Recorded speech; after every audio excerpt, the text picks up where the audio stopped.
Hi friends, ఈరోజు పదాల గురించి ఒక కవిత.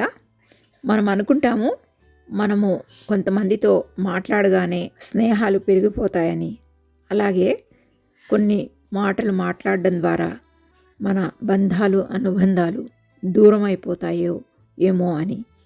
నిజానికి ఉత్త పదాలతో ఈ అనుబంధాలు కానీ బంధుత్వాలు కానీ పెరగవు తరగవు. మనుషుల మధ్య ఒక స్నేహభావం కానీ ఒక ఆప్యాయత కానీ ఉండాలంటే మనస్సు లోపల నుండి భావోద్వేగాలు పలకాలి, కానీ పదాలతో బంధాలు ఏర్పడవు. దీనికి సంబంధించి ఒక కవిత పేరు పదం. ఒక్క గుడ్ మార్నింగ్తోనే పరిచయాలు పెరిగిపోనట్లే ఒక్క గుడ్ బైతోనే పరిచయాలు అపరిచితమైపోవు.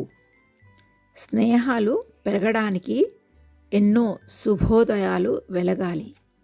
బంధాలు దూరం అవడానికి ఎన్నో సూర్యాస్తమయాలు రగలాలి. పదాలకేం ఎన్నో ఉద్భవిస్తాయి, అవి భావగర్భితం అవడానికే ఎన్నో అనుభవాలు సంఘర్షించాలి. అందుకే వినే పదం కన్నా పలికే భావం గొప్పది. అది అర్థమైన నాడు మౌనమే భాష అవుతుంది. ఎలా ఉంది ఈ కవిత? మీ అభిప్రాయాలు కూడా తెలియచేయండి. Thank you.